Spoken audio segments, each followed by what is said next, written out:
نقدی نہ ہونے کی صورت میں قربانی کا حکم۔ سوال: جس شخص کے پاس نصاب کے بقدر سونا چاندی ہو اور نقد روپیہ پیسہ نہ ہو تو وہ کیا کرے؟ محمد سرتاج صاحب، جس شخص کے پاس سونا چاندی اتنی مقدار میں ہو کہ وہ نصاب کو پہنچ رہا ہے، یعنی 52.5 تولہ چاندی کی قیمت کو پہنچ رہا ہے، تو اس شخص پر قربانی واجب ہوتی ہے۔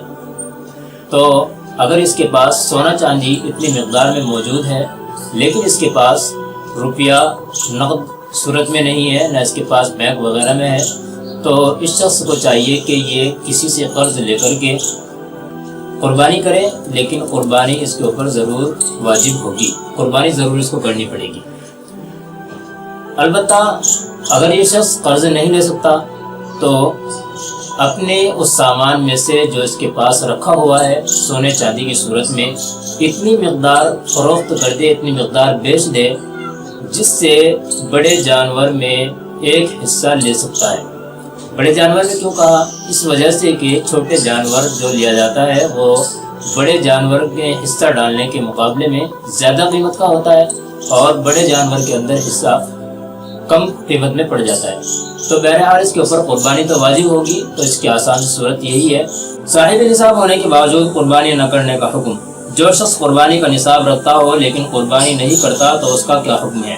عتیق الرحمان صاحب، جناب عتیق الرحمان صاحب، جو شخص قربانی کا نصاب رکھتا ہو اور یہ قربانی نہ کرے تو گویا کہ یہ بہت بڑا گناہ کر رہا ہے، گناہ کبیرہ کا مرتکب ہو رہا ہے۔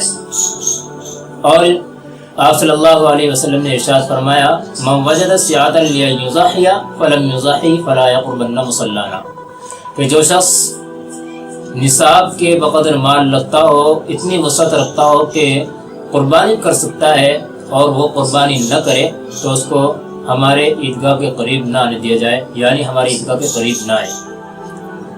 تو یہ وعید کوئی چھوٹے موٹے گناہ پر نہیں ہو سکتی، بلکہ بہت بڑا گناہ کر رہا ہے، اس وجہ سے یہ وعید سنائی گئی ہے۔ یہاں پر ایک بات ذہن میں ڈال لیں کہ عیدگاہ جو ہوتی ہے یہ مسلمانوں کے لیے ہوتی ہے، مسلمان یہاں پر نماز آ کر کے ادا کرتے ہیں۔ اب اگر اس میں قربانی نہ کرنے کی وجہ سے اس کو اپنی عیدگاہ کے قریب بھی نہ آنے دیا جا رہا ہو تو اس سے صاف پتہ چلتا ہے کہ آپ صلی اللہ علیہ وسلم اس سے بہت ناراض ہیں اور اس کو اس وجہ سے ایسا حکم دیا ہے۔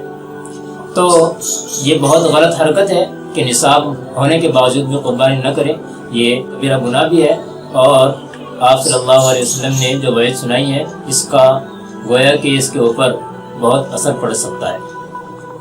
اس لیے چونکہ یہ جو کام ہوتے ہیں کہ حکموں کی تعمیل نہ کرنا اور شریعت کے مطابق نہ چلنا، یہ گویا کہ منافقوں کا کام ہوتا ہے، جبکہ مسلمان تو وہ ہے جو آپ صلی اللہ علیہ وسلم کے احکام پر اور قرآن کریم نے جتنے حکم دیے ہیں اللہ تبارک و تعالیٰ اور اس کے رسول صلی اللہ علیہ وسلم کے حکموں پر بہت جلد عمل کر کے دکھائے اور آپ کی بات کو مان کر چلے، تو اس کے لیے کامیابی ہے۔